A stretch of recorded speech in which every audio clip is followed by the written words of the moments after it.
欢迎大家出席新闻中心举行的第3场中外记者招待会。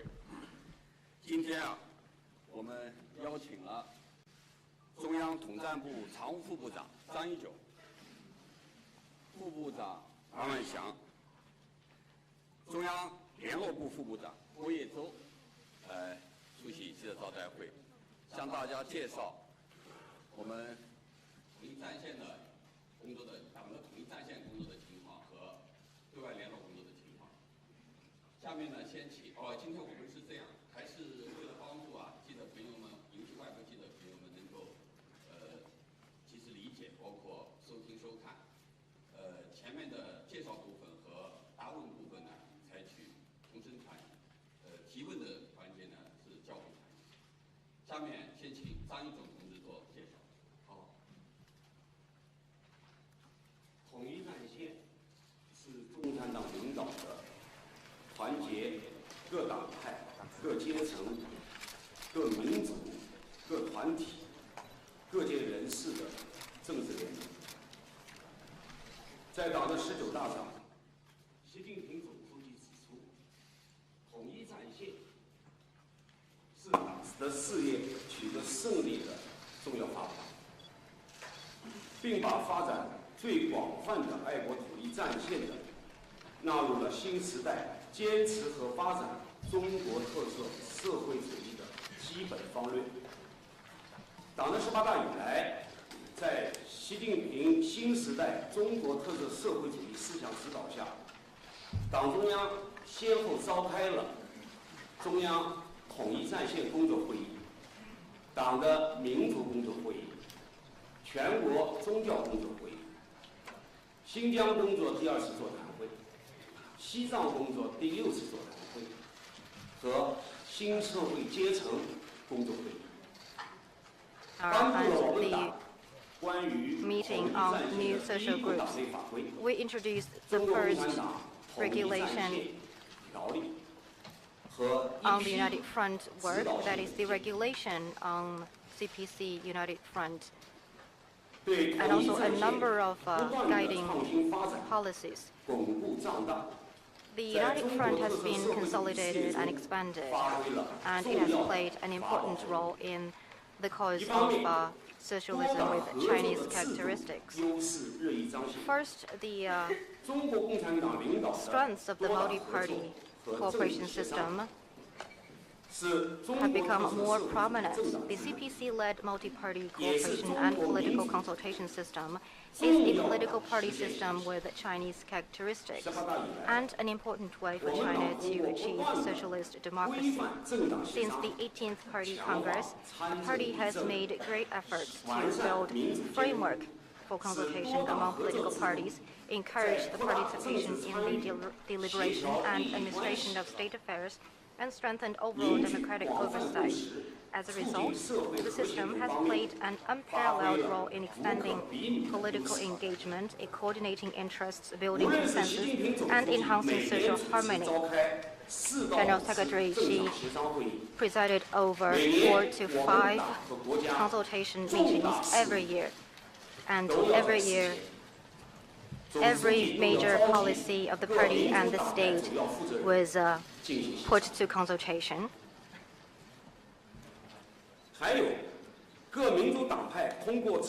And non-CPC parties have leveraged the express train to provide views and suggestions to CPC Central Committee and the State Council.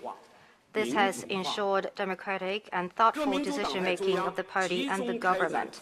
Central committees of the non-CPC parties have concentrated on the oversight of poverty alleviation efforts and have conducted innovative changes to the oversight of work in relevant areas. A large number of non-CPC party members hold the post of NPC, government departments, and judicial organs. CPPCC is part of this patriotic united front. It has convened regular consultations, conducted democratic oversight, and participated in the deliberation and administration of state affairs. It really reflected the strength and features of Chinese democracy.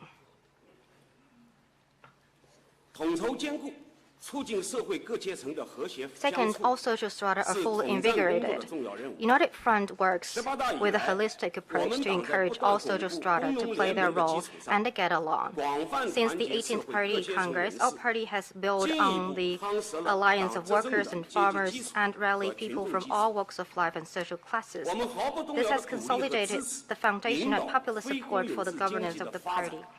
We have continued to encourage, support, and guide the development of non-public sector of the economy, and to encourage people in this sector to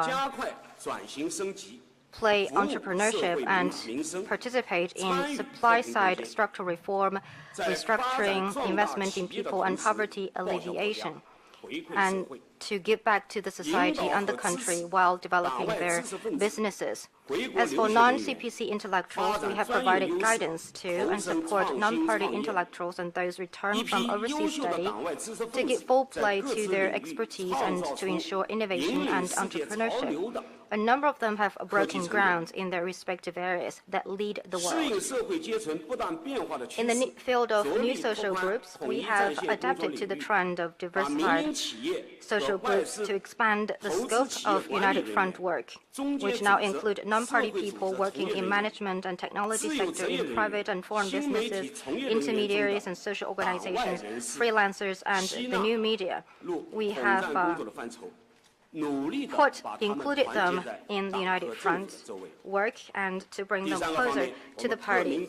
Third, all ethnic groups in China are endeavoring for common development and prosperity. Since the 18th Party Congress, CPC has stayed committed to the policy on ethnic groups with Chinese characteristics, improve the ethnic regional autonomous system, and support ethnic groups and ethnic groups' inhabited areas to accelerate economic growth and improve their people's livelihood. We have stepped up human resources training, fostered driving forces, intensified poverty alleviation, and promoted equal access to public services so that everyone can share in the progress of reform and development.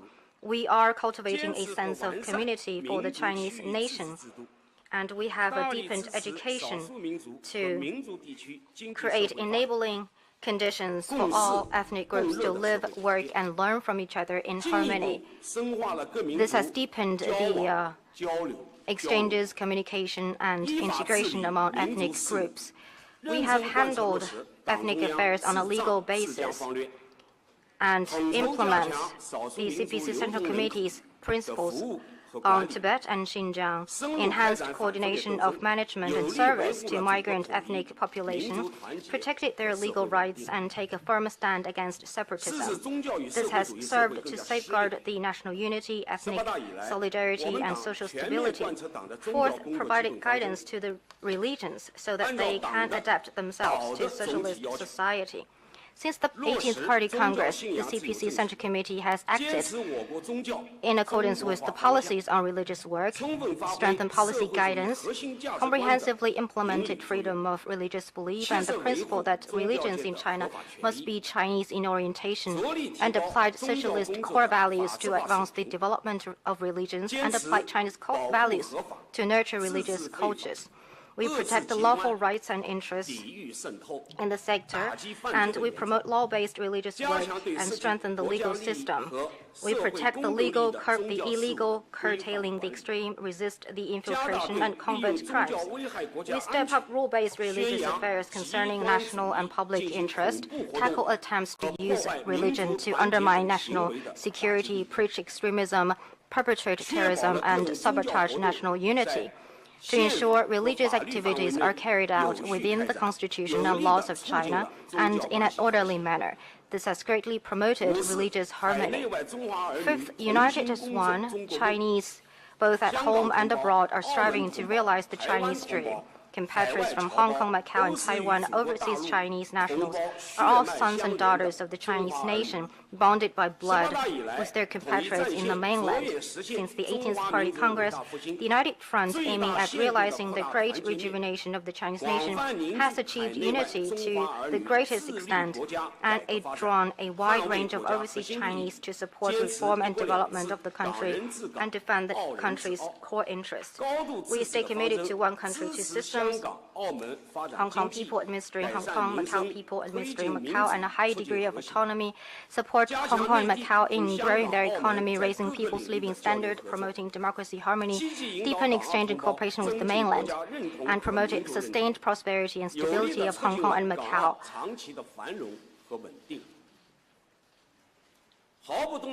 We firmly committed ourselves to the One China principle and the political foundation of 1992 consensus, firmly opposed Taiwan independence. We endeavor to build ties and exchanges between people on the two sides of the straits, take care of their need that have contributed to closer kinship and welfare. We put the interests of overseas Chinese first, with better services, pull their wisdom and support them while ensuring their interests, and encourage overseas Chinese nationals to participate in the modernization drive of China and reunification of the country, and stand against separatists worldwide and support reunification, carry forward Chinese culture, and promote friendship between the Chinese people and people across the world. All this has come down to the fact that we have consolidated the mind and political foundation for the United Front work. All political parties, social groups, ethnic groups, organizations, and people from all walks of life have shown pride and firm conviction in the prospect of China and have shown confidence in the nation's development and confidence in the path, theory, system, and culture of socialism with Chinese characteristics. We believe that under the strong leadership of the CPC Central Committee with Comrade Xi Jinping at its core, we will realize the great Chinese dream of national renewal. Thank you. Thank you, Vice Minister Zhang. Now I give the microphone to Vice Minister Guo. Good morning, everyone. It's my privilege to have this opportunity to meet with you. While we are preparing for this press conference in the waiting room, I saw from the TV that he said, you might not be very familiar with the international department of the CPC Central Committee. Therefore, I do appreciate this opportunity. I am from the International Department of the CPC Central Committee. Ours is a department in charge of international relations of the CPC with other political parties of other countries. In recent days, we have been studying the report delivered by General Secretary Xi Jinping to the 19th Party Congress. This is a very comprehensive report, covers all range of areas and works that we have done in the past 5 years. It also gives a comprehensive report and a summary on the country's diplomacy over the past 5 years. He said in the report that the party's international exchanges is an important work of the party and also an integral part of the overall diplomacy of the country. This is the dual role, what we call as our dual role of the international department. Over the past 5 years, we have been following this principle and we have made remarkable achievements and made historic changes. Since the last Party Congress, under the leadership of the CPC Central Committee with Comrade Xi Jinping at the core and with the full support and participation of the entire party and different localities and departments, we have pressed ahead our work following the principle of independence, quality, equality, mutual respect, and non-interference. We have enhanced our exchanges with foreign political parties and organizations. Our work has focused on the following 5 areas. First, we worked to deepen party-to-party exchanges to promote mutual understanding and mutual appreciation. In the political life of many of the countries of today, political parties play a very important role. The exchanges among political parties help build common ground in terms of values, philosophy, and development goals, thus providing strong political driving force for the development of state-to-state relations. And that is exactly what we have been doing.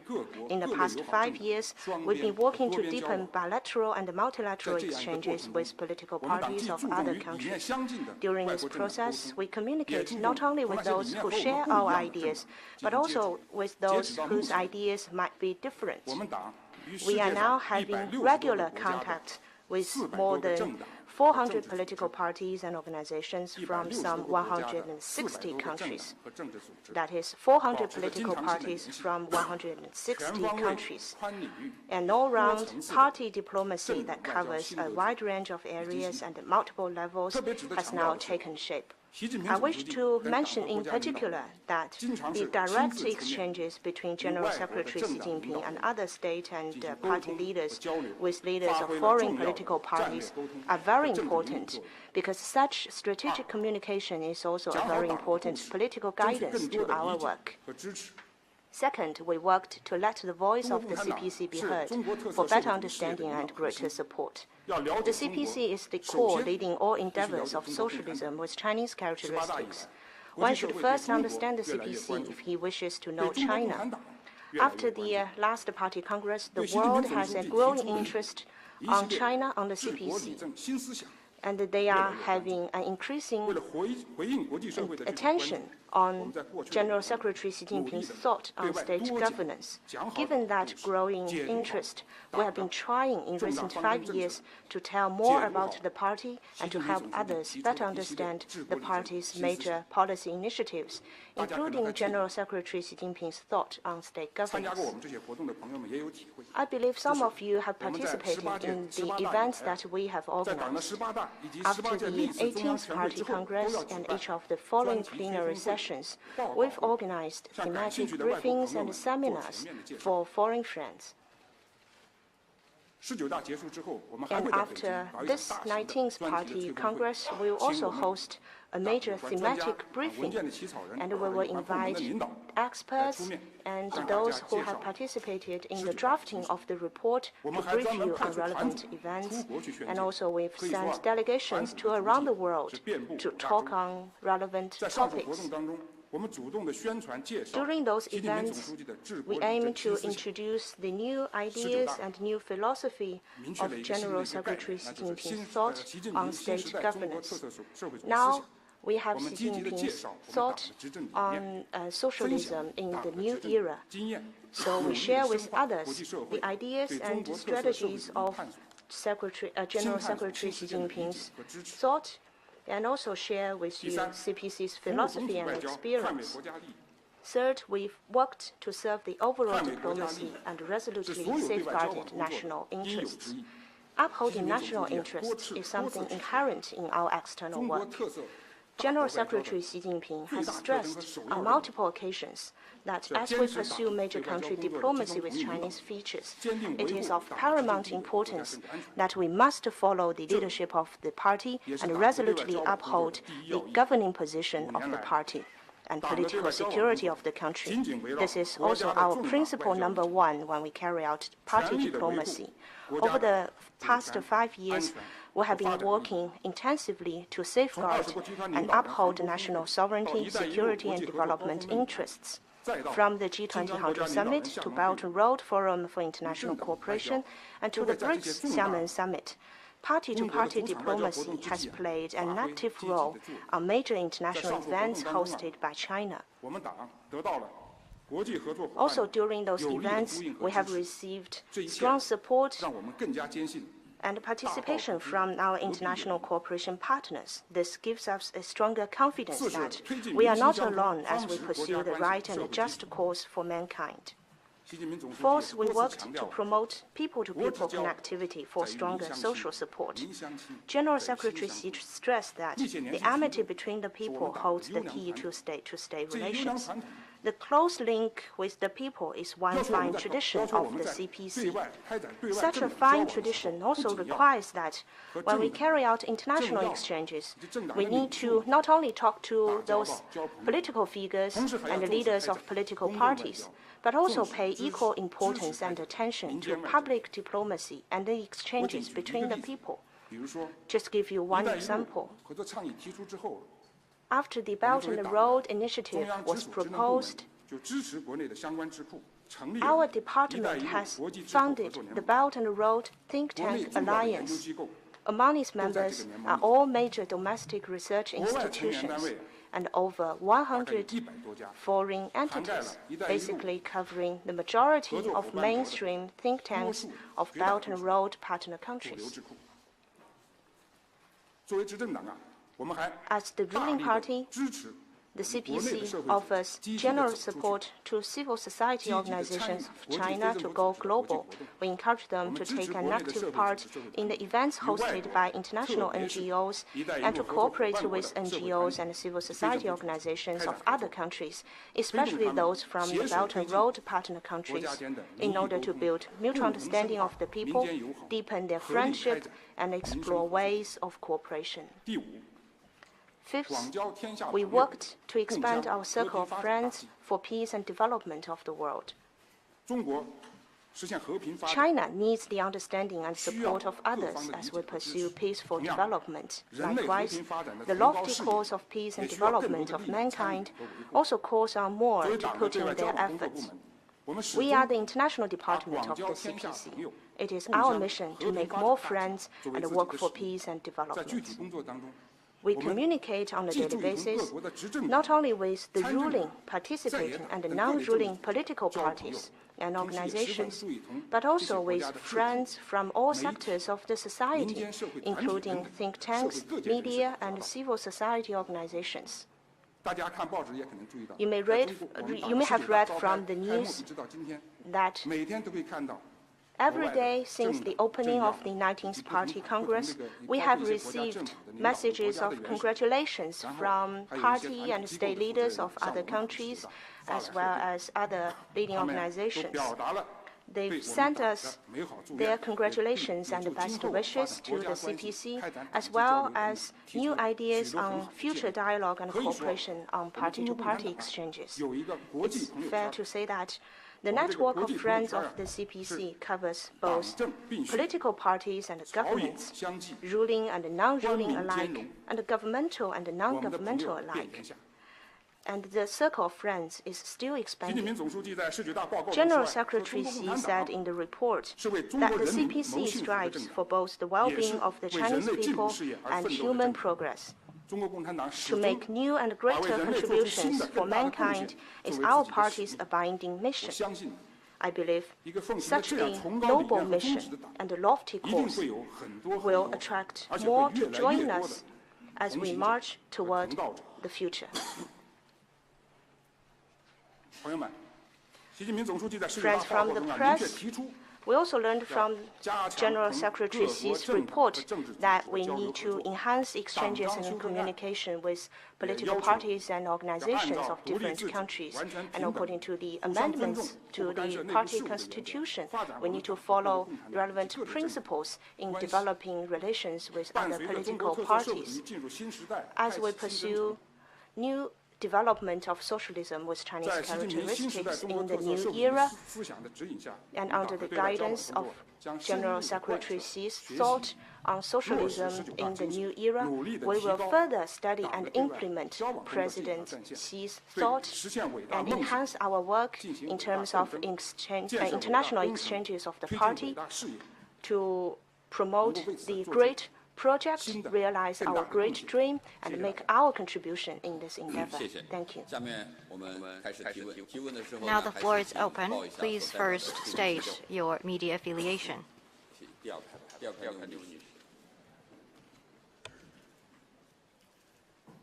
好，谢谢郭主任。我是来自于中央人民广播电台的记者。我们注意到目前各地的统战部长都是由同级的党委常委来担任的，而且去年呢，中央统战部也新设了2个局。那么我的问题就是，这是否意味着中国共产党把统一战线的这样一个方针政策放到更重要的位置之上了？那么在执政60多年后，中共为什么还如此的重视统一战线呢？谢谢。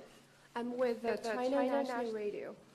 At the moment, the head of the United Front Work Department of the different localities is also a member of the standing committee of the party committee at the same level. And last year, 2 new bureaus were set up in the United Front Work Department of the CPC Central Committee. My question is, does that mean the CPC has placed more importance on United Front work? And why such high attention after more than 60 years of being in power on the part of CPC? 好的，你这个问题提得非常好。This is a very good question. 确实，我们党18大以来 For the Communist Party of China since the 18th Party Congress, and in particular 报告中 in the report delivered by General Secretary Xi Jinping to the 19th Party 统一 Congress, 战线工作的重要 it stresses the importance of the United Front work. 我们现在面临的任务是要实 The 现 mission that we 2个 face 百年 now 目标 is to realize the 2 centenary 实现 goals 中华 and 民 to 族 realize the 复兴的伟大中国 Chinese dream of national 2个百 renewal. 年目标 The 2 centenary goals 都是全 and the 中华 Chinese 民 dream, 族全国各族人民 they are the 共同 shared 实 aspiration and mission for all the Chinese people, including people of all ethnic groups. So we need to 在中 rally 国共产党的领导下 everyone 为自己的目 under the 标 leadership of the CPC to strive for that goal and to achieve that 这是我 goal, 们的美好愿望， because that is 这是 our 全国人民 cherished 的美好心愿 aspiration, and that is what all the Chinese 要 people 广 want. 泛地团结起 We need to 方方面 unite 面 as many people as possible in 共同围 wide-ranging 绕这个目标 areas 来进行奋斗， and rally them under 这 this 就 goal 需要发挥党 and 的统 encourage 一 them 战线 to 的作用 strive for that goal, and that requires the role of the 统一 United 战线 Front work. 的根 The 本 United 工作宗旨 Front 是 is to 大 serve 团结 great unity and great 我们要团 solidarity. 结和联合 We need to unite 方方面 and 面 rally 群众 people from all 方方 walks 面 of 面的 life, 团体阶层， social groups, 围绕这个 social 目标 classes, 在中国 and 共 to 产党 pull 的领导下进 efforts 行奋斗。 to strive for these goals under the leadership of the Communist Party of China. 总书记在19大的报告中讲， In the report, 统一战线 General 是法宝。 Secretary Xi pointed out 这个法宝的作 that 用 the United Front work is 总书记 an 在 important 全党的统一战线工作会上， way to 明确 ensure the 指出 success of the party. 是中国人民革命事业的法宝。 It is an important way to ensure the success of China's 我们 revolution 中国人民站 cause. 起来，经历了It took 多次的重大的困难， many 正是因为在中国共产党领 struggles 导下 for the 发挥 Chinese 的 people 统一 to 战线 gain independence. It was because of the United Front work that China achieved the success in those struggles, and the Chinese people stood up among the nations of the world. Under the leadership of the party, the United Front work was fully leveraged, and the Chinese people in the journey toward prosperity, 实现我们民族 that 的伟大复兴， United Front work also has played an 要在 important 中 role. 国共产党 But 领 for the 导 Chinese 充 people 分 to 的、全面的、 be 更好的 stronger, 发挥这个法宝作用。那么中 we 央 also 统 need 战 to 部 rely and better 那么今 leverage 天来的 on the 朋友 United 们 Front 有 work. 的对中央统战部还不 For my 了解 department, 我这里 some of 简单 you 介绍一下 may not know much about 中央统战 what 部 it does. 是负 Let me 责 say a few words. 党中央 The 关于 department 统一 is 战线 responsible 工作方面的 for 一 the 个 United 具 Front 体的 work 工作部门。 as entrusted by the party central committee. We oversee the specific 调 work, 研 including 日常工作的 study, 组织 recommendation 协 provision, 调 daily organization, coordination, and oversight 工作成果的评估。 of policies 因 and 此，刚才你提到的 principles, and including 统 evaluation 战部长进 of the 常委， implementation. 这更体现了党对 You mentioned 统一 the 战线 party 具体工作部门的 secretary 重视 taking on the work of the United Front work. This is to ensure that the United Front work can be better promoted within the institution of the Communist Party of China and play a better role in coordination. Thank you. Next question, please.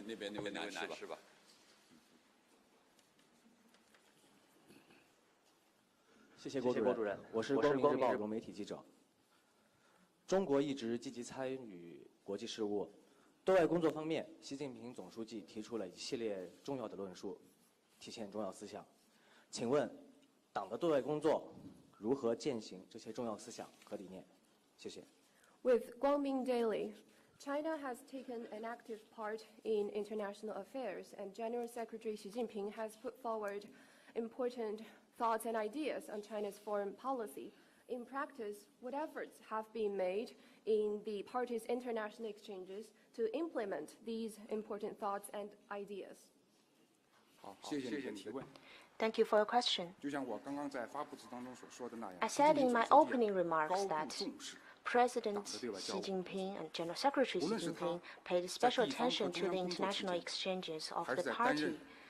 During different posts that he has taken in the past, he has always attached great importance to this work, offering personal guidance and personally participated in the international exchanges of the CPC. Based on his analysis of world development trend and China's future destiny, General Secretary Xi has made a series of instructions and put forward important requirements on CPC's international exchanges. These are very comprehensive, scientific, and systematic. For time's sake, I will not elaborate too much on the specifics of these instructions, but they together provide answers to questions such as what we should do, what do we do, how do we do it, for whom and by whom. These are important answers to questions in our theory and in our practice. And together they form General Secretary Xi's important thought on the international exchanges of the party. It is an integral part of the theoretical system of socialism with Chinese features and the latest results of our efforts to adapt Marxism to the Chinese context. It is also the manual for action, guiding principle, and useful instrument as we advance the party's international work. Over the past 5 years, the work of our international department has been centered around the implementation of General Secretary Xi's thought on the external work. To be specific, the fundamental purpose of our work is to always safeguard the governing position of the party and political security of the nation, and we have a dual role, that is to promote the international exchanges of the party and also be an integral part of the country's overall diplomacy. And we have been working actively to integrate party diplomacy, public diplomacy, and people-to-people exchanges.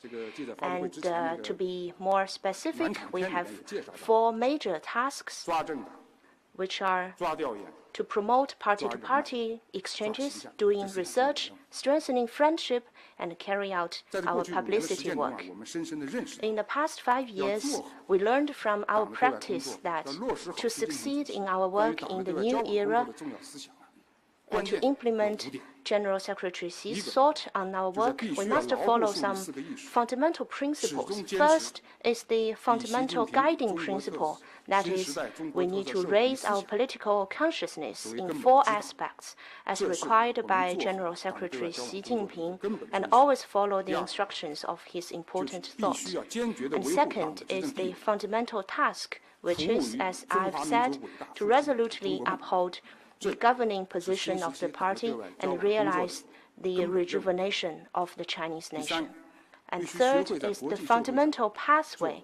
That is, we need to do a better job in the exchanges of the mind and of the ideas to provide effective political guidance to our work. And fourth is the fundamental driving force, which is to promote innovation and to have a pioneering spirit. And fifth is the fundamental safeguard, that is to be people-centered and to have perseverance and to engage in hard work. As I've said, this is the fundamental safeguard for us to succeed in our work. In his report to the 19th Party Congress, Secretary General Xi requires us that we need to strengthen our work. This has also been required by the constitution of the party. So we must put General Secretary Xi's thought as our guidance, study and implement the outcomes of the party congress, work hard to build a community of shared future for mankind, and promote the development of the great project of party building. Thank you. 先给后面那位外国记者吧，倒数第3排，就你的右手服务员，你的右手服务员，外国记者，对。Hi, from Bloomberg News. A question for Guo Yazhou. Has China's relationship with North Korea deteriorated in the last year? Specifically, has China's party-to-party relationship deteriorated? And when was the last time that Minister Song Tao had a high-level meeting with the North Korean counterpart? Thank you. 我的问题是提给郭部长的。似乎在最近几年，中朝关系有所恶化，尤其是两党之间的关系也变得更糟。我想问，上次宋涛部长与朝方的相应的官员的高层交往是什么时候？谢谢。我的名字叫郭叶洲，不是郭亚洲。My name is Guo Yazhou. It seems that your pronunciation was not very correct just now. 中朝啊是近邻。 China and the DPRK are close neighbors. We've maintained traditional friendship and cooperation. Both of us know that it's important for us to safeguard and develop the relationship between our two countries. It serves not only the interests of both sides, but also is of great importance to safeguarding peace and stability of the region. You mentioned about party-to-party relations between our two countries, and you said this is very important in promoting state-to-state relations. Between the CPC and the Workers' Party of Korea, we've had some traditional friendly exchanges. As for when and how and at which level we will carry out exchanges, it depends on the needs of both sides, as well as for which time is convenient. This is my answer to your question. 就刚才那位前面那位。谢谢主持人。中评社中评网记者提问。我们知道这个民族问题一直是全球性的、地区性的这个热点问题哈。那不同的这个民族政策对于这个处理民族问题也将产生不一样的这个作用和效果。那我想问的是，就是说与其他的国家相比，中国的在处理这个民族问题上所实行的这种政策和制度有什么样独特的地方？谢谢。 With the China Review News of Hong Kong, we know that globally and regionally, ethnic issues are tough ones to handle, and different policies on ethnic issues also have different roles and effects in handling this issue. My question is, in dealing with ethnic issues, how are China's policies and institutions different from those of other countries? 好，这个非常高兴回答你这个问题。 I'm very happy to take this question. We all know that China is a multi-ethnic group country. We have 56 ethnic groups. And they have played an important role in the development of the Chinese nation. We are a unified, multi-ethnic country. To maintain national stability, governance, and to deliver a better life for all ethnic groups has been an important mission for the party.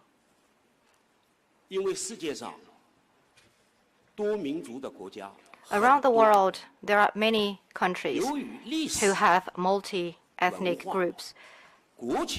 Because of the differences in history, culture, and national reality, each country is exploring its own path to handle ethnic affairs. The CPC has been basing on the sense of responsibility to serve the Chinese people and the Chinese nation in terms of unification, common prosperity, and common development. When it comes to ethnic policy, we have formed a policy with Chinese characteristics, as stated by General Secretary Xi Jinping. Before the founding of the new China in 1947, we advocated the first autonomous government in Inner Mongolia, and that started the practice of ethnic regional autonomy system. We now have 5 province-level regions: Guangxi, Ningxia, Tibet, Inner Mongolia, and Xinjiang. We have 30 autonomous prefectures and over 150 autonomous counties. In your question, you asked about what unique advantage we have. I will put it this way. That is the strength of China's ethnic regional autonomy system. And I will elaborate on this in several aspects. First, at the core, we uphold equality to ensure equal rights of all ethnic groups in the administration of state affairs and in maintaining their legitimate rights and interests. We prohibit discrimination or oppression against any ethnic group. One example from the National People's Congress, that is the supreme organ of power, and also the State Council and CPPCC, there are large numbers of leading officials and members of special committees are from ethnic groups. The largest groups have population over 10 million, and the small ethnic groups may just have several million members. But they can participate in the People's Congress and CPPCC at county, city, and provincial levels, and they exercise equally their rights to participate in state affairs. That is the first strength. Second, great ethnic unity and solidarity. We respect and protect their customaries, practices, and traditions. We roll out education programs nationwide and conducted outreach programs. The 56 ethnic groups have their special cultures and history, and they concentrate in different regions that may have different levels of development, and they may have different religious beliefs, and they are different in their own ways. The central government takes this very seriously. We respect and protect their traditions and their history in terms of language, written language, traditions, and cultures are well protected by Chinese laws. At the same time, we encourage them to respect each other, understand each other, learn from each other, to draw upon each other's strengths. That is what we say. We need to have more communication, exchange, and integration among ethnic groups. Thirdly, we exercise ethnic regional autonomy system under the unified leadership of the state. We exercise this special system. There is autonomous institutions to exercise autonomous power. They are equal in terms of law, and they have equal legal status. And that is really functioning system. In relevant localities, there are, as I said, autonomous organs, and they have autonomy in their administration. A simple example, the executive head of the locality is an outstanding representative of that ethnic group. For example, Xinjiang, Tibet, Guangxi, Ningxia, and Inner Mongolia. It is that way, from the region to prefecture to county. They have autonomous governments. Fourthly, we support accelerated development of those regions, and we implement the Go West strategy, and we have taken measures to promote prosperity and development in border areas. And we have partnered assistance to Tibet, Xinjiang, and Qinghai. Most of the ethnic minority groups that live in South, West, and Northwest, they are relatively underdeveloped in their economy. In terms of economy, culture, education, transportation, healthcare, compared to coastal areas and metropolis in the interior part of China, they are underdeveloped. Since the adoption of reform and opening up, the party and the government have been working to provide strong support to those underdeveloped ethnic regions. For example, in terms of infrastructure, in terms of better education, better healthcare, better job opportunities, medical services, and housing. A lot has been done to support and assist these regions to catch up. In addition to what has been done by the central government, we have organized localities nationwide to partner with ethnic regions. For example, Tibet, Xinjiang, and Qinghai, who has many ethnic minority groups. Qinghai province is a province, but as Yunnan and Guizhou, there is a concentration of ethnic groups, and there are partnerships with other provinces and regions of China.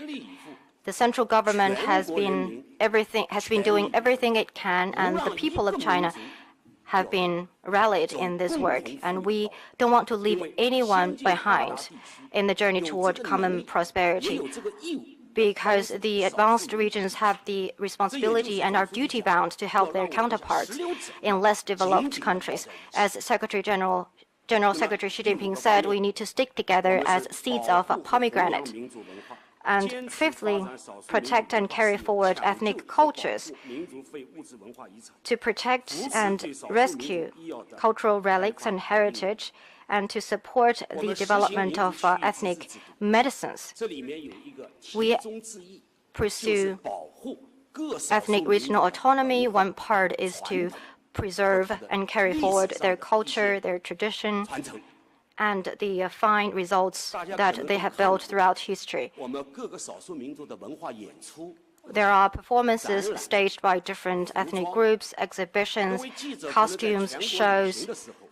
When you travel across China, when you go to those ethnic regions, or even in Beijing, there are ample opportunities for you to taste the special food of different ethnic groups. That is something that we will protect, among others. We will also carry them forward so that they can be preserved, and more importantly, they can be carried forward and spread. And they will continue to be an important part of the splendid Chinese culture. For every country, whether there is unity among ethnic groups, whether there is a strong protection over the rights and interests of ethnic groups, one important measurement is how important is its culture and history taken.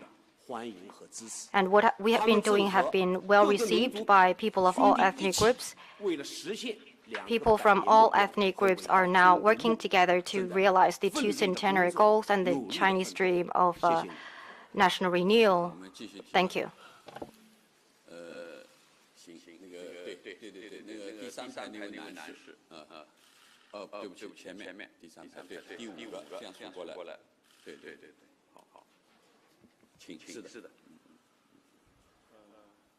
I represent the Associated Press of Pakistan. We have noticed that CPC has carried out very close exchanges with the political parties of neighboring countries. What role these intra-party exchanges have played in promoting bilateral relations between China and neighboring countries? I request Mr. Gao to answer this question. 来自巴基斯坦联合通讯社问题提给郭部长。我们注意到中国共产党与周边国家政党的交往非常的密切，请问这些交往为促进中国与这些国家的双边关系发挥了怎样的作用？中联部的郭部长。这个台上有两位姓郭的这个人士，特别感谢。Thank you. I'm from the International Department of the CPC. Thank you for your question. Pakistan, as we call it in China, is our ironclad friend. 以前一位长期在巴基斯坦工作的一位中国的同事跟我说。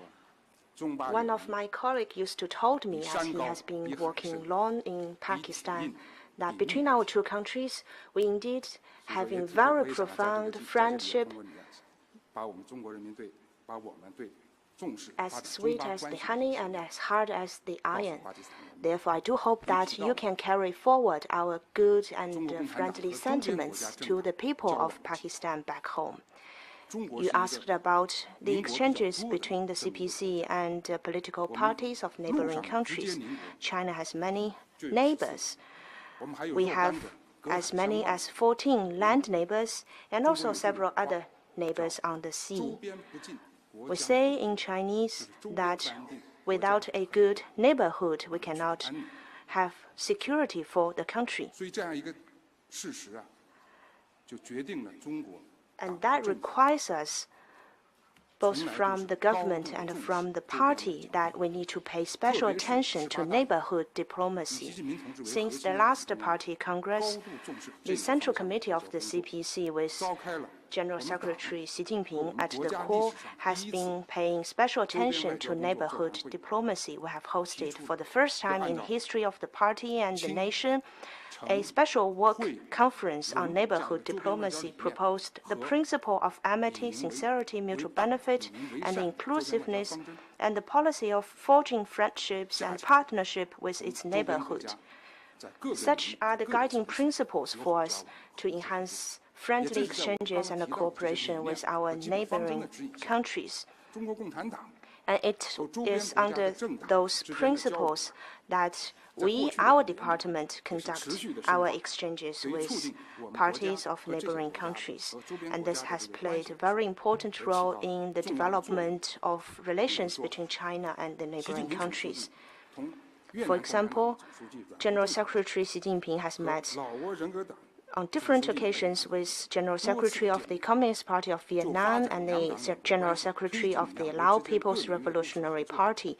Their meetings have played a very important role in promoting the practical cooperation between our two parties, respective parties, and between our peoples, and they have reached many important consensus, thus providing the strategic guidance for the development of China-Vietnam and China-Laos relations.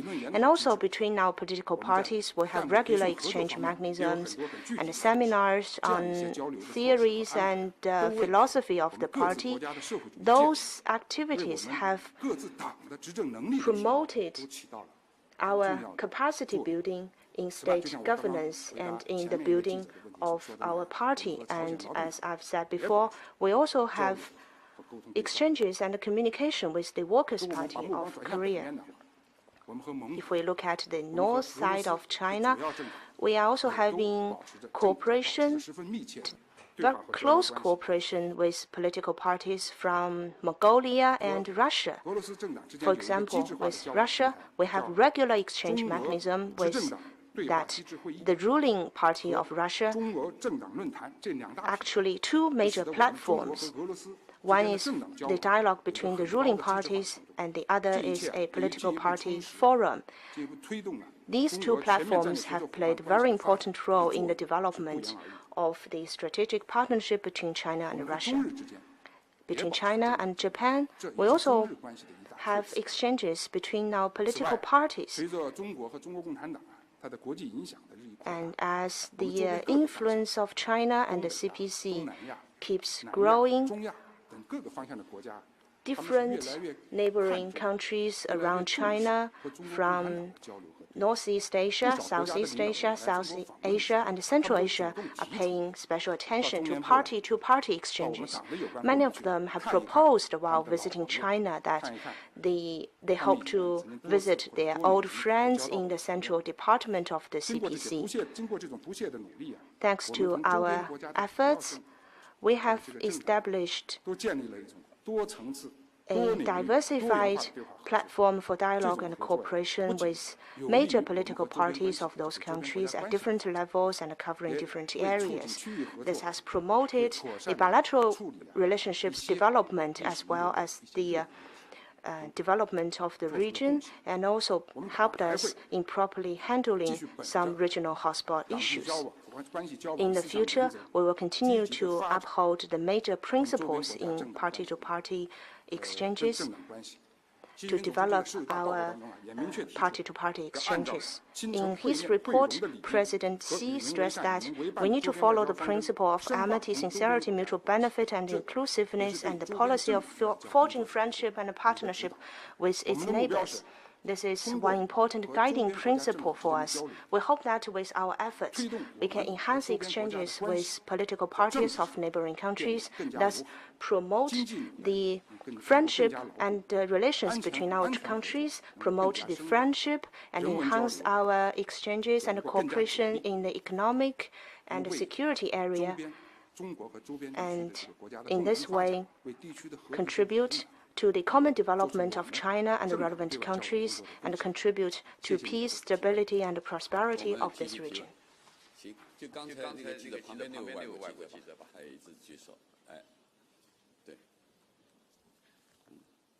Thank you very much. From the Associated Press. For Mr. Zhang, you noted in your report that a large part of your work involves mobilizing overseas Chinese to protect the core interests and to further the core interests of China. And I'm sure you're aware that there have been numerous reports in the media and from government and academics, particularly in Australia and New Zealand, that say some of the actions of your organization and also of the United Front, constitute a degree of spying or manipulating the overseas Chinese communities and the media there in ways that could undermine the sovereignty and political systems of those countries. Just wonder how you respond to those accusations. Thank you. 我是来自美联社的记者。您在刚才的开场白提到，统战部的工作呢是动员广大海外的中国侨胞维护中国的核心利益。那有报道称，在尤其是澳大利亚和新西兰，这中国统战部这样的工作呢，可能会影响到当地媒体以及国家的主权和政治体系。您如何回应？好，这个我们。 In other parts of the world, we have a large number of overseas Chinese. And they are there because of what has happened in history. After reform and opening up, a large number of Chinese nationals settle in other parts of the world. Historically, Chinese, they traveled across oceans to settle in other countries. They are Chinese descendants, but they are the citizens of other countries. For overseas Chinese community, you mentioned Chinese in Australia and New Zealand. For those people, we actually encourage them to engage with local people in the receiving countries. We ask them to respect the laws and regulations of the countries that they live in, respect culture, history, and way of life in those countries.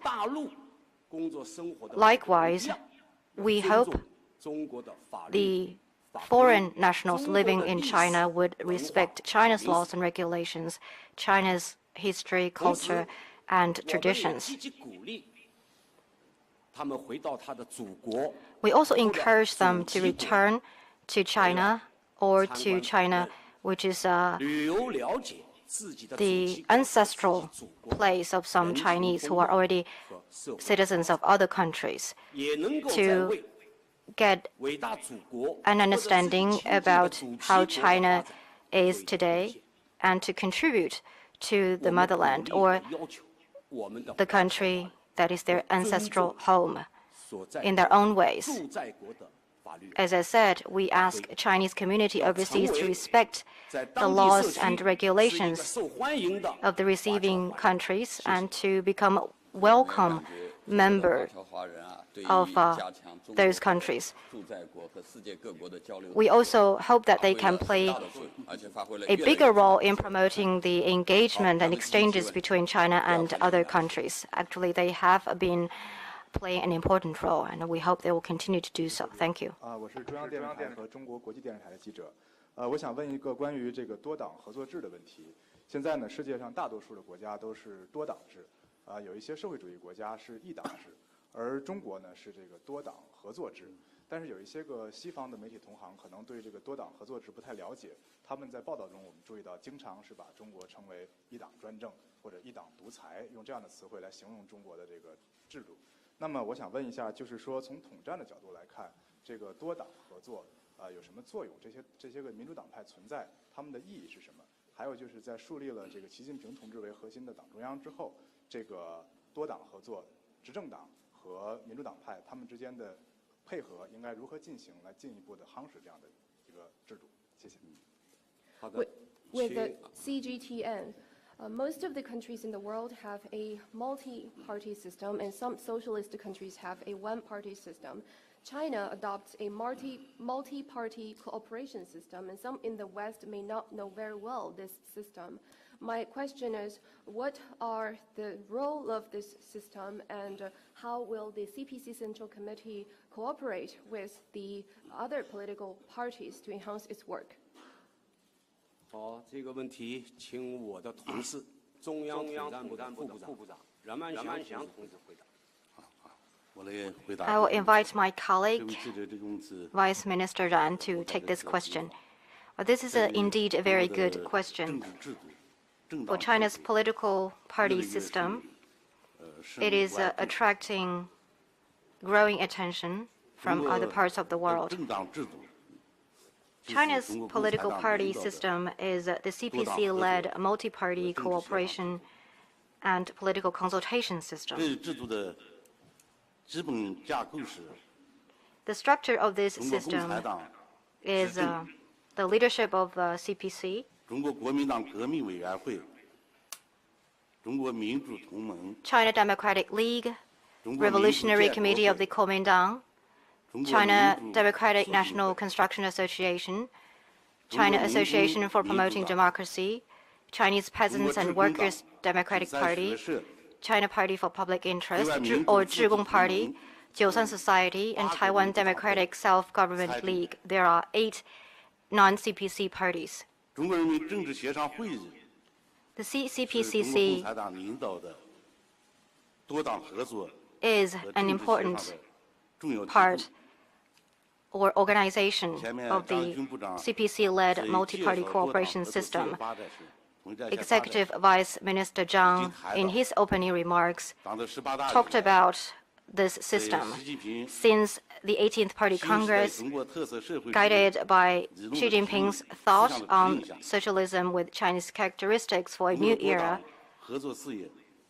the multi-party cooperation cause in China has made good progress. The system is working effectively. It is showing great strength and vitality. It's like a towering mountain.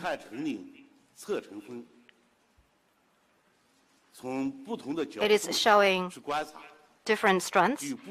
If you observe from different angles and aspects, you may find different strengths and advantages. First, it has a long history. This system was gradually formed in the process of China's revolution and development practices. It is a choice of history and a choice made by the people. In the era of new democratic revolution, various political parties in the process of revolution gradually endorsed and accepted the political principles of CPC. In 1948, they responded to the May Day call made by the Communist Party of China, and that was a milestone moment. Since then, non-CPC parties and people without party affiliation voluntarily chose to accept the leadership of CPC. This opened a new page in multi-party cooperation.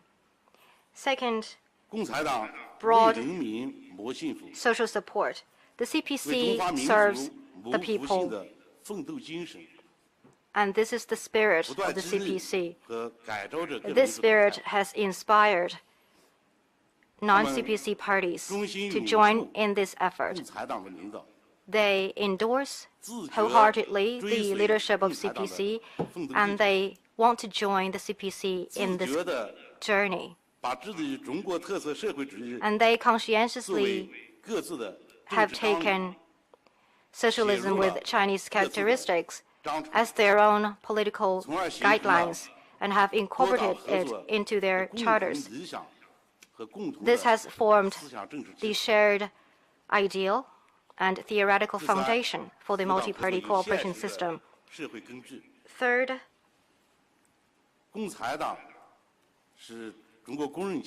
there is the need or relevance in today's China.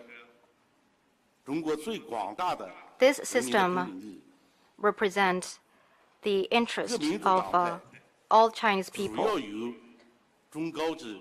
Non-CPC party members are intellectuals mainly, and also they connect and reach out to a number of people that join the development cause of China. They represent respective groups in China, and they show the diversity of the political party system of China, and they represent different interest groups in China.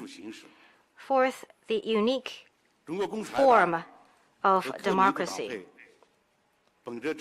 Non-CPC members and the Communist Party of China have followed the principle of long-term coexistence, mutual oversight, sincerity, and sharing the rough times and the smooth times. Under the leadership of the Communist Party, multiple parties have worked together and participated in the deliberation and administration of state affairs, so that state affairs are decided by all the parties. This has ensured that non-CPC parties can participate in an extensive manner in the administration of state affairs. That is a unique feature of China's political system that has strong advantage.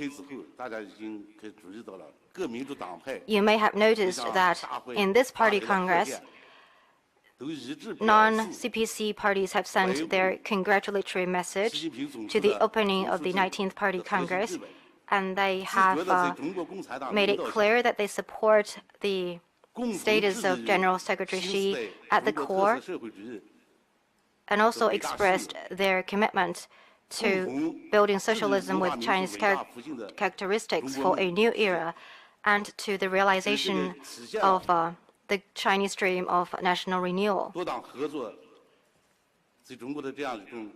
So the multi-party cooperation system is really gaining momentum in China. Thank you. 先这样，先给倒数第二排那位男士吧。哎，对了。谢谢这边共同校。我想提给中联部的郭亚洲部长。明年是日中和平友好条约签署40周年，那么有没有计划与日本政党交流的大型纪念活动？还有一个问题就是，前一段时间日本首相安倍说，年内打算开中日韩首脑会晤，还有说他希望明年自己访问中国之后，习主席访问日本。那么请问，您看这样的首脑互相交流会不会实现？有没有具体的安排？期待什么的？谢谢。I'm with the Kyoto News. Next year marks the 40th anniversary of the China-Japan Treaty of Peace and Friendship. Are there any plans of holding large-scale celebrations with Japan's political parties? And recently, the Japanese Prime Minister has expressed the desire to have a China-Japan ROK Prime Ministers meeting within this year, and expressed the hope that next year he will visit China and afterwards having President Xi visit Japan. Will that be realized, and are there any specific plans? 谢谢你的提问。 Thank you for your question. I said before, as I tell you about the international exchanges between China and the neighboring countries, I mentioned about China-Japan party exchanges. This is one outstanding feature as well as important part of China-Japan exchanges. Recently, we have two major context or background for China-Japan political party exchanges. First is the 45 years of normalization of our diplomatic relations, and second is next year's 40th anniversary of this treaty. Our bilateral relationship has experienced some turbulence and tests, but in general it has developed remarkably and brought tremendous interest to our two countries and peoples and contributed to peace, stability and development of this region and the world. We have two major broad backgrounds for such relationship, and we can see that we are faced with both new opportunities and some challenges as well. We need to seize the opportunities and diffuse those challenges to promote the steady improvement of China-Japan relations. Party exchanges, as I've said, is a characteristic of China-Japan relationship. Between the CPC and the ruling parties of Japan, we also have a regular exchange mechanism, and this year, in August, we hosted the 6th meeting of this exchange mechanism in Japan. We've had in-depth contacts with each other, and both of us wished that we can promote the steady improvement and development of China-Japan relations. As for the high-level exchanges between our two countries, it is indeed very important for our bilateral relationship. However, we are also aware that for such high-level exchanges, we need popular support and the understanding from our people. Therefore, it is our expectation that we can have some joint efforts to lay the ground for our commemoration events and for the development of China-Japan relations. Thank you. 这样，请那个对，先请那个刚才那一排往前的第3位那位是男士吧？那个啊，对。好，谢谢郭主任。我是经济日报、中国经济网、经济日报2位一端的记者。我的问题是，就是改革开放以来，非公有制经济发展，就是逐渐发展壮大了。然后，非公有制经济人士也发展成为了一个庞大的群体。但是呢，现在他们的发展仍然面临一些制约。有人将其比喻为3座山、3扇门。然后我想请问，就是接下来在促进非公有制经济发展方面有何进一步的举措？谢谢。With Economic Daily, since the start of reform and opening up, the non-public sector of the economy has grown steadily, and those working in this sector have also been large in number. But they also face some obstacles and bottlenecks in their development. My question is, how will the United Front promote the healthy growth of the non-public sector of the economy? 这个问题我来回答。刚谈到非公有制经济。About non-public sector of the economy, it is growing really rapidly indeed and has become an important part of China's economy. The private sector in China, the total number is about 25 million.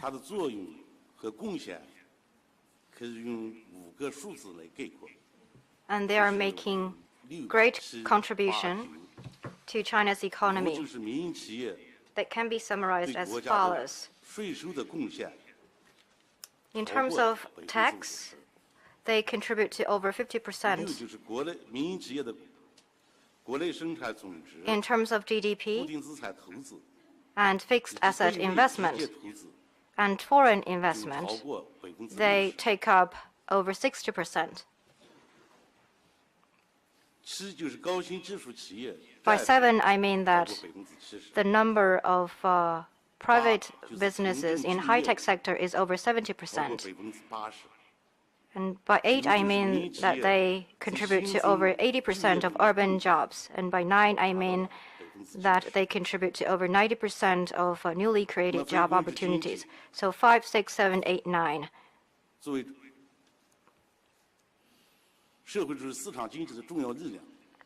Non-public sector is an important part of China's market economy, and people working in non-public sector, they are among the contributors to China's development, and they are important members of the United Front and important people that we want to rally in this United Front.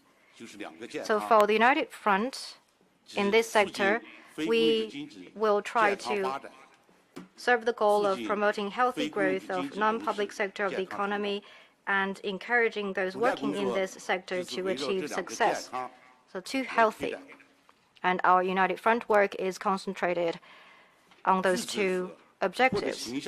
To be more specific, our work is in the following 3 aspects. First, organization and better guidance.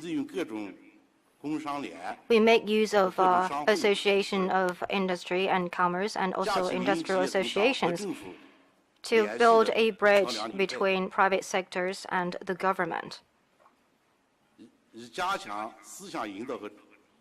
We will encourage them to have shared ideals with the party, and we provide better guidance for them.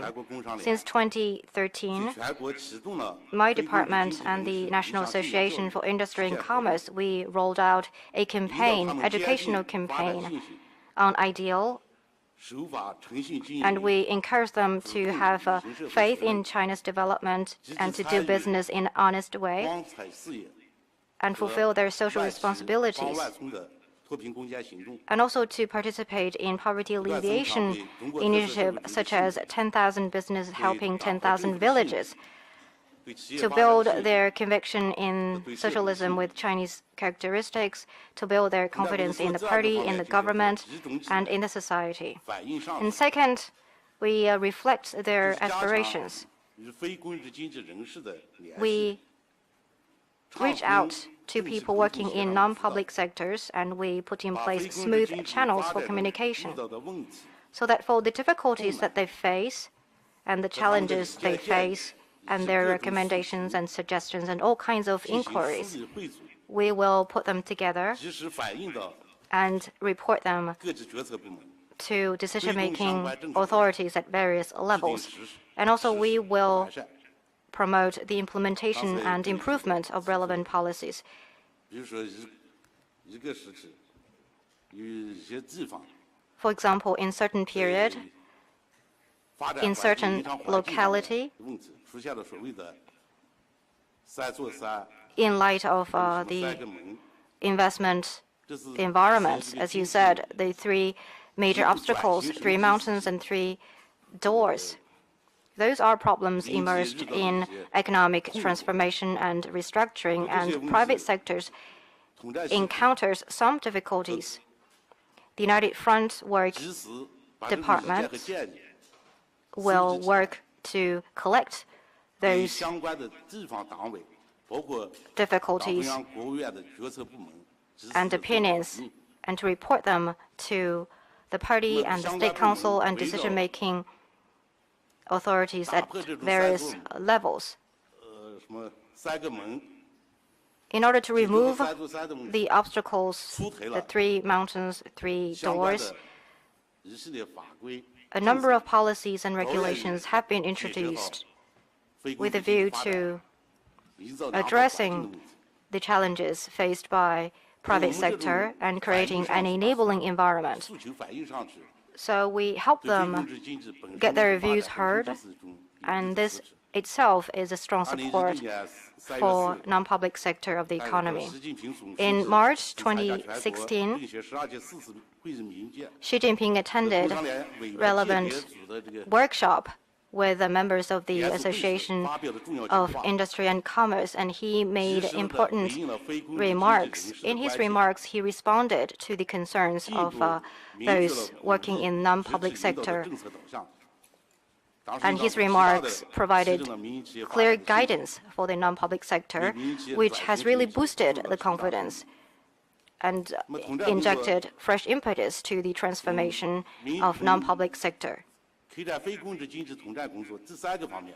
And third area of our work is mobilization and implementation. We mobilize the incentives or the enthusiasm of private entrepreneurs and businesses for various policies and regulations. We oversee their implementation. We hope that they can provide a better and enabling environment for the non-public sector. 3 mountains, 3 doors, those obstacles, more often than not, the problem is mainly with the implementation process. It's about the last mile of implementation, whether the policies can be really delivered at the end of the day. So in the past several years, we are committed to building cordial and clean government-business relationship, and we encourage regions and localities to provide equal market access, to address financing difficulties, and to bring in more talents and human resources. And those measures have been well received and welcomed by the private sector. Also starting 2013, entrusted by the State Council, the National Association of Industry and Commerce, for 7 times conducted third-party evaluation on the implementation of policies. The purpose is to review whether there is a deficiency in implementing relevant policies. That has played an important role in making sure that the policies are duly implemented and a good environment can be fostered for private business. Thank you.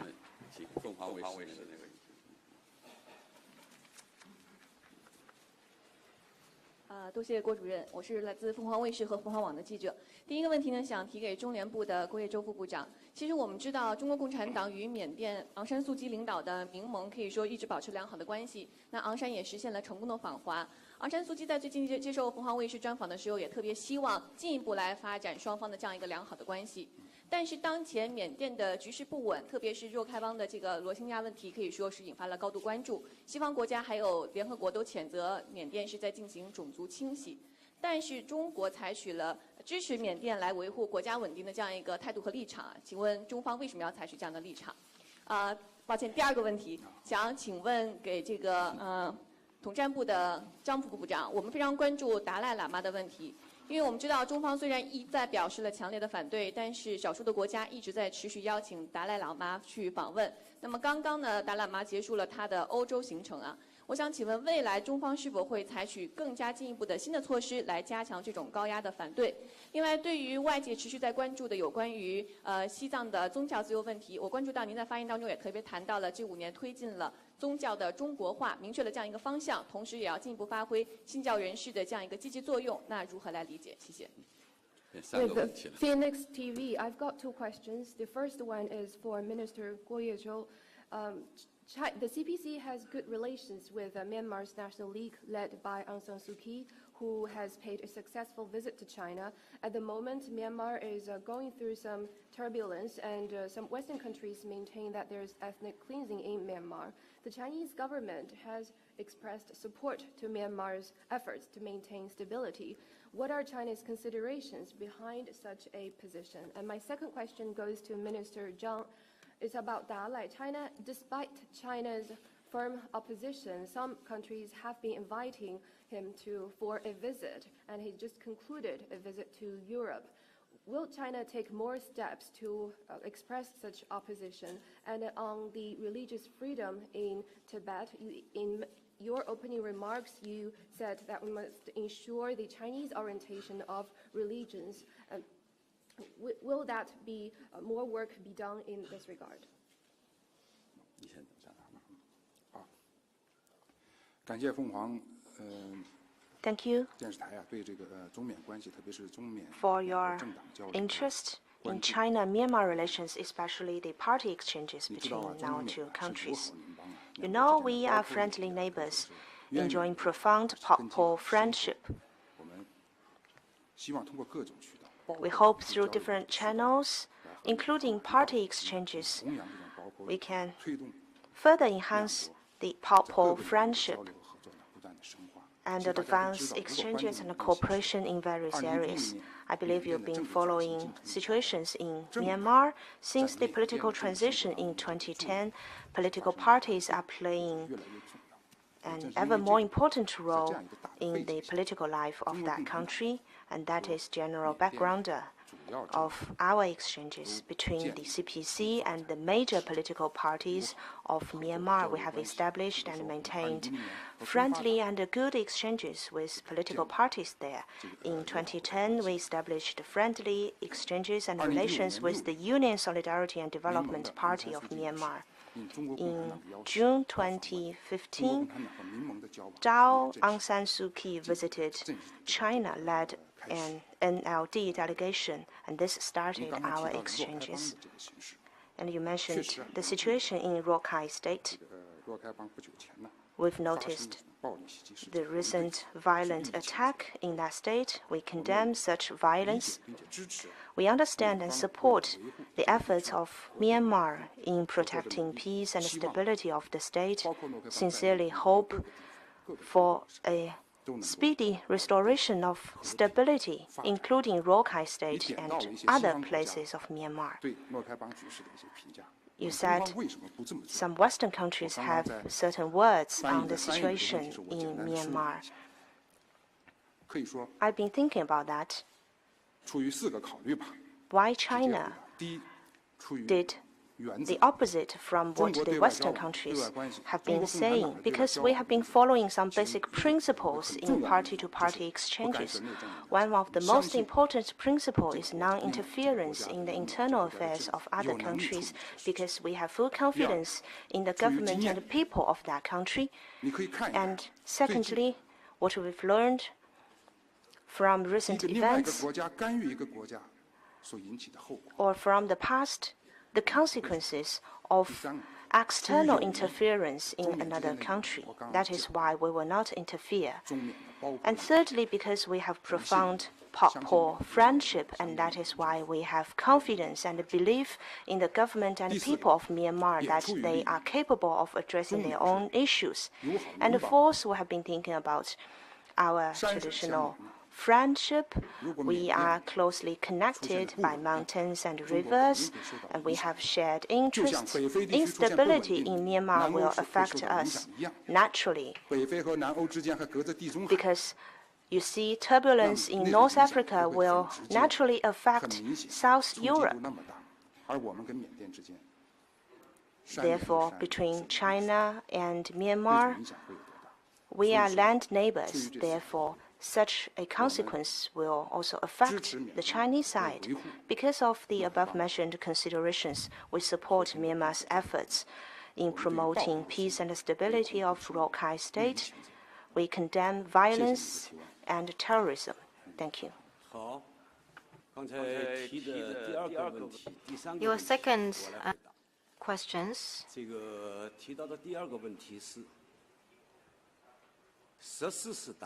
are about the 14th Dalai and his attempts to visit other countries in the world, and how will the Chinese government do to respond to that. First of all, I want to make it clear that the 14th Dalai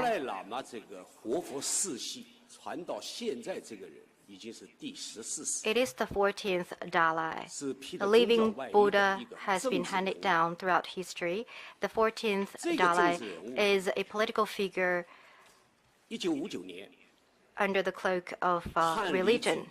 In 1959, he fled to other country after betrayed his motherland, and he set up a so-called government in exile. That so-called government has the mission of a separatist agenda to split Tibet from China. For decades, the group with the 14th Dalai as the leader has never stopped attempts to achieve that political agenda. Therefore, the 14th Dalai's visit to some countries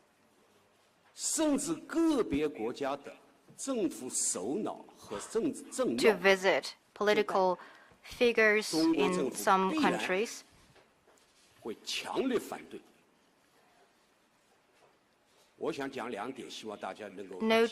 undoubtedly have triggered strong opposition from the Chinese government. I want to stress that there's no legitimate government that has recognized the Dalai group.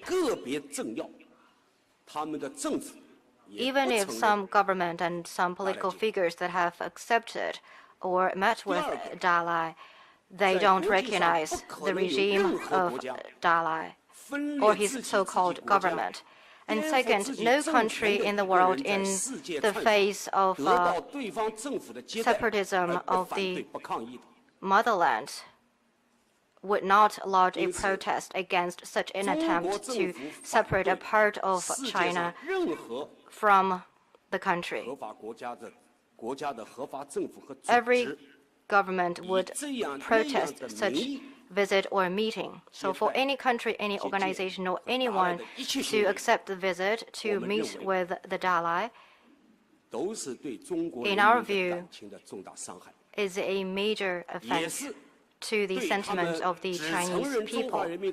And also, since they have committed to recognizing China as the sole legitimate government representing China, their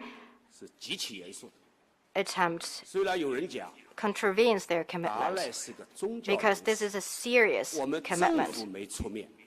The Dalai, some may say that the Dalai is not a political figure, is a religious figure, and our officials meet with him in an unofficial, non-political capacity. But that's not true, that's not right, because for every official, they represent the government, and they are political figures.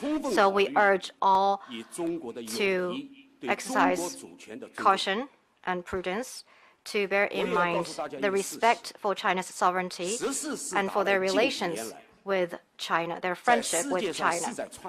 For the past years, the 14th Dalai has been seeking to visit other countries in the world, but there are few and few governments or government organizations that have received him. Usually it's a university that paid the Dalai to give a speech. And the university would immediately announce that I have no idea of other things. I only know that he is a religious figure. And such cases are reducing. So, for such a leader of a separatist group that is engaging in separatist activities, for any country or government to accept the visit, this is how we respond. On your second question about in Tibet, there is the need to protect or respect religious beliefs, and at the same time will encourage religious figures to play their role. In the context of Chinese culture, how are these two things related to each other? First, the Tibetan Buddhism originated in ancient China.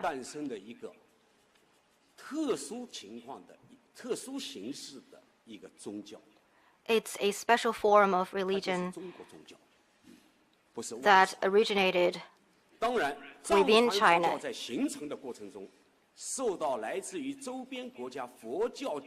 In the process of development of Tibetan Buddhism, it was influenced by other religions and other cultures. That is true, but it is not acquired religion. It is originated within China. It has its root in China. So it is an example of being Chinese. It has Chinese orientation. And second, for religion to have Chinese orientation, we have 5 major religions in China.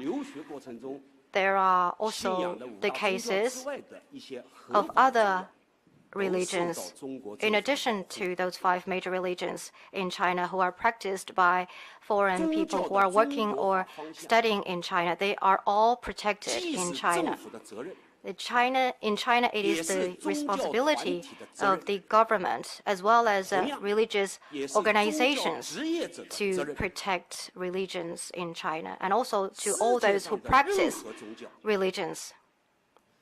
For every religion in the world, from their birth to their development, there is always a pattern. But one thing is clear: for a religion to survive and thrive, it has to be in the context of the situation, realities, and conditions and trends of the country that it is in.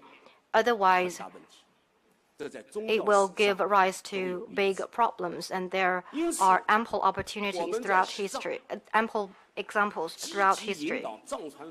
In Tibet, we are encouraging Tibetan Buddhism to remain in Chinese orientation. It is mainly about introducing or incorporating the fine results of the Chinese culture in the teachings of Tibetan religion. Why is that? Because the Chinese culture itself has Tibetan Buddhism as one component. For the Chinese culture to be splendid, it is because it brings together the cultures of all 56 ethnic groups and all the religions in China. So the Chinese culture actually can nurture the teachings and tenets of Tibetan Buddhism, so that Tibetan Buddhism, its teachings and tenets could take in the latest fine results of the Chinese culture. It is also needed by the development of Tibetan Buddhism itself. Thank you. 第4排那位吧，也举了很长时间。谢谢。您好，我是新华社的记者。这个问题想提给郭宇洲副部长。我们知道当前国际社会非常关注中国共产党，特别是关注习近平总书记治党治国的思想。请问，中国共产党是如何与国外的政党交流治国理政的想法和思路？怎样讲好这方面的中国故事？谢谢。With the Xinhua News Agency, the international community is paying a great deal of attention to the Communist Party of China, especially General Secretary Xi Jinping's thoughts on the governance of the party and country. My question is, how has the CPC communicated these thoughts and ideas on governance with foreign political parties, and how to tell a good story in this regard? 好，谢谢你的提问。就像你 For 在 your 发言中 question, 所说的那样，确实 as 国 you've 际社会 said, the international community is indeed giving more attention to the CPC, especially the new ideas and the thought of General Secretary Xi Jinping on state governance. Yesterday, we had another press conference here talking about the publication of that book around the world. Personally, I witnessed the popularity in the publication of this book of General Secretary Xi's thoughts on state governance. Therefore, I do think it's fair to say the international community is having an increasing degree of attention on this new thought. More leaders of political parties, scholars, and media come to realize that the reason why we have made historical changes in the development of China is because we have General Secretary Xi Jinping's leadership. It's because we have the guidance from the new thought of General Secretary Xi Jinping on state governance. Therefore, to understand China, we must first understand the CPC, and to understand the CPC, we must first understand the important thought of General Secretary. We should tell a good story of China or let the country, the party be heard, and also we need to share our experience with others. Therefore, in our party exchanges with other countries at different levels, we pay special attention to let the country and the party be heard by around the world. The same with General Secretary Xi in his different diplomatic occasions or events that he attends. He often shares with others many touching and moving stories, personal stories. I'm told by foreign friends that President Xi's speeches are very in-depth and very touching and moving indeed. Just to share with you some examples, as our department is responsible for the international exchanges of the CPC, what we do, we've been mobilizing different officials at different levels to talk about the CPC. At the very basic level, we have invited foreign delegations to CPC events hosted for ordinary members, so that our party members at the grassroots level can understand and appreciate the functioning of party organizations at the very basic and local level. We've also invited foreign delegations of political parties to observe the meetings of the standing committees of local party leadership, because you all understand the standing committees are very important in local leadership. In doing this, we hope that our foreign friends can see for themselves how local CPC committees implement the instructions and decisions from the Central Committee and Provincial Committee based on their own realities. And also, we have invited some representatives from foreign political parties to visit the provincial party committees. And also, we've hosted events named as Stories of the CPC, Practice of the CPC Provincial Committee. And by September this year, 5 events have been organized targeting different themes, including targeted poverty alleviation, supply-side structural reform, strict party discipline, innovative development, and green development. All are important parts of General Secretary Xi Jinping's thought on state governance. We've also invited leaders of foreign political parties to visit different departments of the CPC Central Committee. They have visited our party schools, the international department, the organizational department, and other relevant agencies. And at the very top level, for leaders of the party and the state, they have personally engaged in direct exchanges with party and state leaders of other countries. This year, in November or early December, we will hold another CPC in dialogue with the world. This is an open platform for dialogue, and we will invite a very senior member from the CPC leadership to have direct interactions with party leaders from other countries. So we have covered all the levels of the CPC structure. This is how we invite others to visit China. So the number is that for last year, we have invited altogether around 300 delegations to China. That is basically on every working day, we have foreign delegations visiting us in China. In addition to that, we also organized delegations to go abroad. Such exchanges have been carried out at different levels and in different forms, all for one purpose: to tell the story of China and the CPC, and to tell others how General Secretary Xi Jinping's thought on state governance is. And I can tell that our foreign friends, they have listened. I'm told by my foreign friends that such events at different levels, they got to learn from those events that the CPC is indeed carrying out a very comprehensive approach in leadership. They got to learn how local party communities implement central committees' policies, and what is indeed the strength of the party leadership.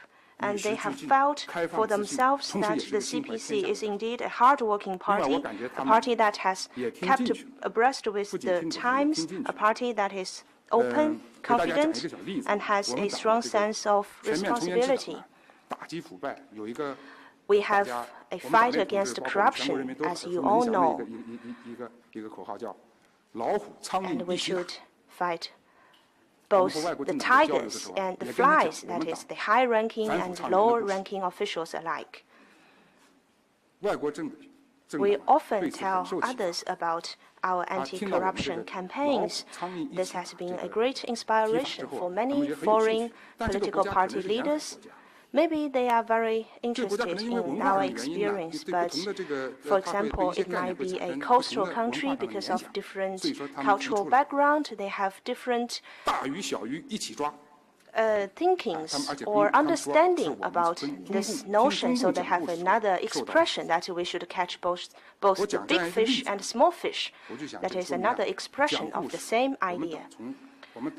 This is just one example of how we tell the story of the CPC, how we let the work of the CPC be heard by the world. We have been doing this at different levels of the CPC.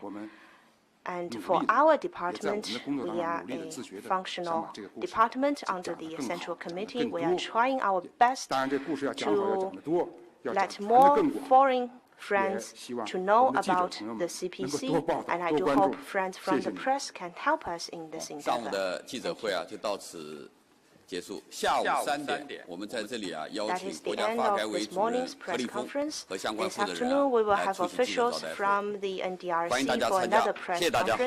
Thank you.